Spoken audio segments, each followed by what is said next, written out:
Assalamualaikum warahmatullahi wabarakatuh. Teman-teman, jumpa lagi di channel YouTube Bogor Anggur. Pada hari ini saya akan update nih perkembangan dari grafting anggur dua jenis dalam satu pohon. Untuk teman-teman yang belum menonton video sebelumnya, bisa dilihat di judul video ini nih. Nah, ini nanti teman-teman bisa nonton sebelumnya kalau mau lihat video sebelumnya. Nah, sekarang saya update di tanggal 11 Februari tahun 2025. Ketika saya grafting ini di tanggal 9 Januari 2025. Jadi usia graftingan ini sekitar sebulan lebih ya, beberapa hari. Yes. Pokoknya sebulan lebih 2 atau 3 hari lah ya. Nah, ini rostoknya atau indukannya saya grafting dua jenis anggur yang berbeda. Indukannya adalah jenis Red Master nih teman-teman, yang ukurannya sudah besar. Nah, ini batang yang pertama di sini sebelah sini saya grafting dengan anggur jenis Dixon nih teman-teman. Entresnya Dixon ya.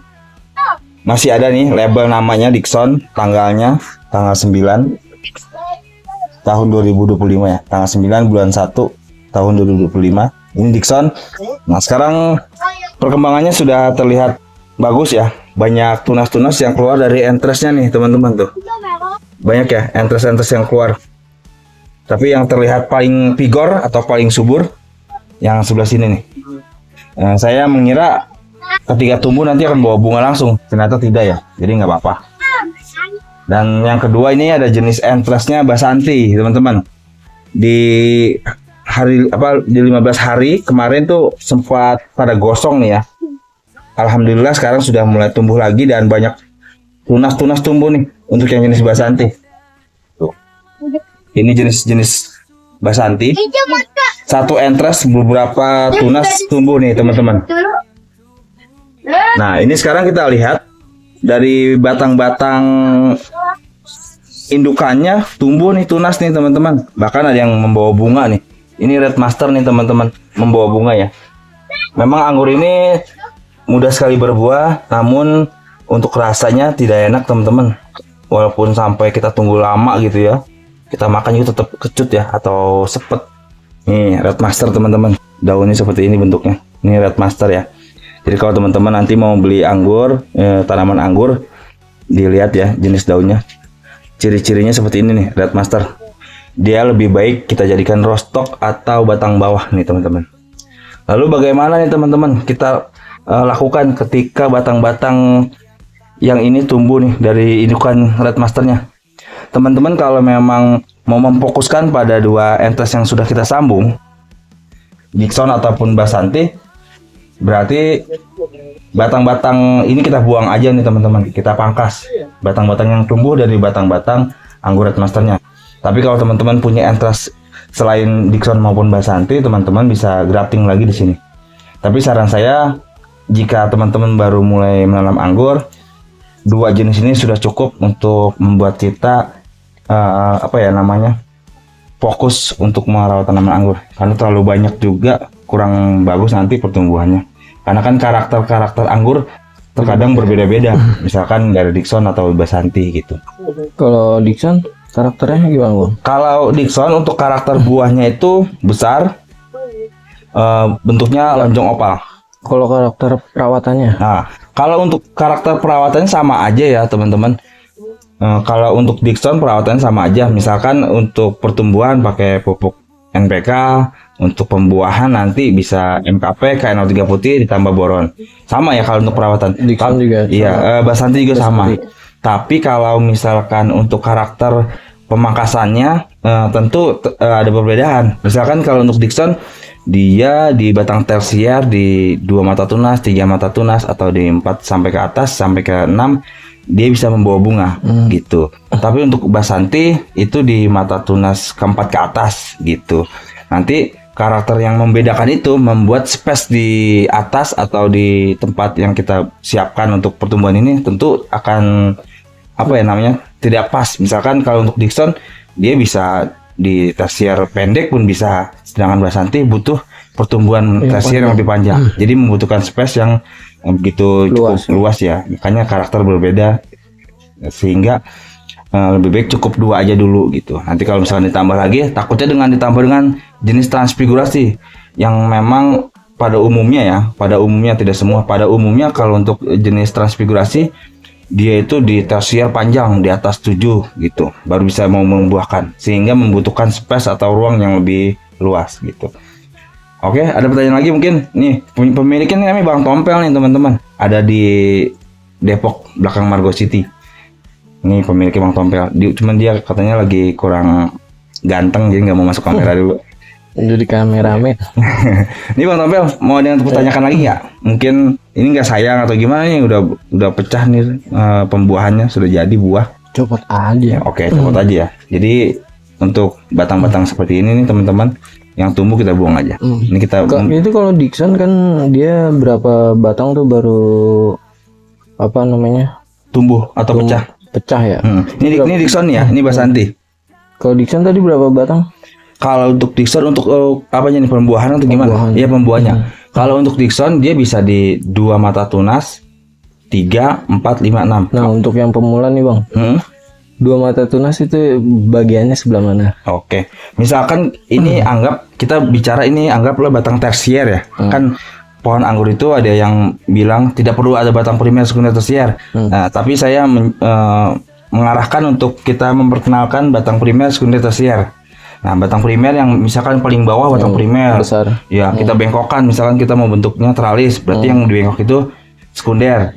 Dari batang sekunder tumbuh menjadi batang tersier. Anggaplah ini batang tersier ya kita. Nah, kalau kita mau membuahkan Dickson, kita cukup hitung misalkan batang tersiernya subur, bagus, besar ya, berwarna coklat. Untuk Dickson, dia bisa di 2 mata tunas. Misalkan ini satu mata tunas. Ini yang kedua mata tunas. Nah, kalau kita mau membuahkannya di 2 mata tunas, kita pangkas di sebelah sini, teman-teman. Nih, Bang Tompel, kita pangkas di sini. Dickson masih bisa di sini. Ya, Dickson masih bisa. Kalau untuk Basanti, misalkan kita mau membuahkan anggur Basanti, kita hitung nih 1, 2, 3, 4, 5, 6. Biasanya di 6 ataupun di 5 atau 4 gitu. Minimal 4 mata tunas atau di 6 gitu. Beda di mata tunas aja. Beda di mata tunas. Sama perawatannya. Sama perawatan. Tapi kalau untuk perawatannya untuk tanaman anggur sama aja ya. Penyemprotan fungisida. Dickson lebih luas jatuhnya. Ya, Dickson lebih luas. Gitu. Kalau untuk Basanti lebih luas, perawatan apa ya, untuk kebutuhan space ya Basanti. Kalau untuk Dickson tidak perlu luas, kenapa? Nanti ketika sudah terlalu panjang kita pangkas gitu. Tapi untuk Basanti kalau kita juga tidak menghitung-hitung asal pangkas, takutnya tersiernya belum terlalu panjang sehingga nanti untuk pembuahannya agak kesulitan. Kurang. Sebenarnya 2 jenis ini termasuk salah satu jenis-jenis anggur yang mudah dibuahkan nih teman-teman. Atau Bang Tompel, mudah sekali dibuahkan ya. Yang penting nanti ketika perawatan, pemupukan sama penyiraman atau penyemprotan fungisida, pestisida, dan juga ketika pemangkasan disarankan jangan ketika sering-sering musim hujan atau sering-sering turun hujan. Kedua, kondisi pohon yang kita lihat banyak kutu kebul atau tidak, banyak kutu perisai atau tidak, dan juga daun banyak yang terkena jamur atau tidak, seperti itu. Kondisi pohon harus sehat kalau kita mau pangkas membuah. Gitu. Ada lagi mungkin Bang Tompel mau ditanya? Mungkin kalau misalkan yang untuk pemula ya, bisa dilihat di video selanjutnya untuk kutunya, hama-hamanya yang siap. Di apa namanya? Di batang anggur. Ada tuh emang di video-video sebelumnya udah saya upload, kemungkinan di tahun 2022 deh. Kutu-kutu perisai, bahayanya, terus cara menanganinya gitu. Oke. Ada lagi mungkin? Bang Tompel? Cukup, oke. Kalau gitu kita buang ini ya, batang-batang yang tumbuh di batang indukan Red Master ini. Kita membutuhkan gunting. Sayang sekali tadi saya buru-buru kesini takut hujan, saya nggak bawa gunting. Jadi tadi saya udah minta tolong Bang Tompel untuk nyiapin pisau lah ya. Tadi sebentar saya cari dulu. Oh, ini ada. Ya, tapi saran saya tetap ya menggunakan gunting dahan ya. Yang ini adanya seperti ini nggak apa-apa, cukup. Sebenarnya sih pakai tangan juga bisa ya, kita langsung potes gitu. Kita perhatiin kan, potes aja pakai tangan. Nah tuh, mudah sekali sebenarnya gitu. Karena ini masih terlalu muda dan juga masih ya gampang lah motesnya gitu. Nih, ini sudah jadi buah nih, jadi berry. Ini jenis Red Master. mudah sekali berbuah nih teman-teman. Tapi tidak saya sarankan untuk dibudidayakan untuk dikonsumsi buahnya, karena memang buahnya juga kurang enak dan memang sepet teman-teman. Kayak lencak dia. Kayak lencak. Betul. Kecil banget. Mudah sekali berbuah. Nah kayak gini nih. Ntar lu. Ini batang-batang ini kita buang-buang itu. Kita potos-potosin aja. Ya, nanti saya jelaskan kegunaannya untuk apa sih gitu. Ini kita buka aja nih plastiknya. Ini tujuan batang yang coklat ini kemarin buat apa ya namanya? Saya lupa. Kan saya masukin plastik. Nah, ini untuk menjaga agar plastik tidak menutupi entres. Sekarang sudah tumbuh sehat basantinya. Entres basantinya sudah tumbuh sehat. Ini kita buang aja nih. Oke. Nah, ini kita buangin semua tuh. Copot kan gampang. Ya, ini basanti nih. Nah, ini kita lihat, ini termasuk paling besar nih. Nah, gampang juga. Tuh. Jangan ragu teman-teman, dibuang-buangin semua aja. Nah, ada lagi nih di sebelah sini nih. Ini kita potosin aja. Tuh. Kita buang. Sekecil apapun buang-buangin aja. Ya, kecuali ketika entres belum pecah ya, belum tumbuh. Yang tumbuh-tumbuh tadi tuh, yang batang-batang ini tumbuh, biarkan aja dulu teman-teman. Kalau terlalu tinggi, pangkas di 5 mata tunas. Khawatir sambungannya tidak jadi, nah nanti kita akan nyambung diulang di entres atau di batang ini nih. Gitu. Tapi sekarang alhamdulillah nih, dua-duanya udah jadi, udah aman. Nah, sekarang kita tinggal perawatan, jangan sampai kena hama, jangan sampai kena jamur. Gitu. Ini kita buka juga, udah aman nih. Balik.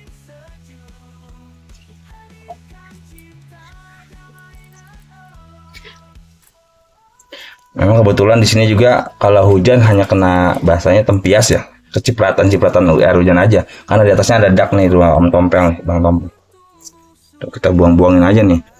Tujuannya adalah agar nutrisi fokus pada batang entres ini nih yang kita sambung. Gitu. Jadi nutrisi dari pohon Red Master yang besar ini fokus pada pertumbuhan ini. Entres basanti dan juga entres Dickson gitu. Jadi sehingga pertumbuhannya lebih cepat gitu. Dan saran saya kalau emang nggak sayang ini dibuang aja nih. Kalau untuk saya buang-buangin, tapi saya tanya dulu nih sama Om Tompel. Kita kan nanti mau pembentukannya mau ke arah sana ya, ke atas. Nah, untuk biar dia cepat, yang ini kita buang-buangin aja. Tapi kalau Om Tompel jangan dulu ya, saya sih nggak mau buang gitu. Tapi buang aja. Nah, biar jadi cepat ya, jadi satu batang ya, benar, satu nutrisi. Cepet. Nih teman-teman jangan sayang-sayang nih, kalau sudah tumbuh begini nggak apa-apa dibuangin aja. Bantai. Habiskan. Hati-hati juga teman-teman, jangan sampai goyang nih ya, karena masih masih sambungan lah. Nah, ini kita cari yang paling sehat, yang paling terlihat pertumbuhannya bagus atau vigor. Nah, ini kita buang nih.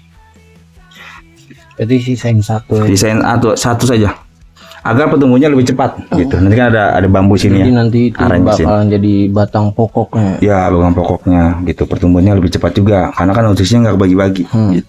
Ini juga di Dickson kita lihat malah satu batang saja nih yang terlihat vigor. Sisanya hanya kecil-kecil, kita buang-buangin aja nih. Jangan ragu ya. Pelan-pelan, hati-hati. Kalau misalnya dia goyang, resikonya sambungannya jadi mati, gagal.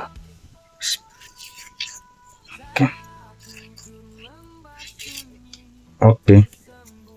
Nanti kalau misalkan masih ada tumbuh lagi, potes. Selama dia masih sehat ya, gitu. Nah, ini saya tinggalin hanya satu batang aja di setiap jenis. Dickson saya tinggalin satu batang. Di basanti saya tinggalin satu batang. Agar nutrisi masing-masing ke entres ini nih, ke basanti, ke Dickson, dan pertumbuhannya lebih cepat, dan juga tentunya nanti pembuahan akan lebih cepat gitu. Ketimbang kita memperbanyak batang, nutrisi terbagi-bagi, pertumbuhannya kurang tepat ya. Sebenarnya tergantung juga nanti kondisi di bawah. Kalau misalnya memang subur ya cepat-cepat juga gitu. Tapi nanti kan tujuannya nanti mau dikeatasin, menjadiin sistemnya para-para rambatan, atau bisa jadi sistemnya teralis duri ikan.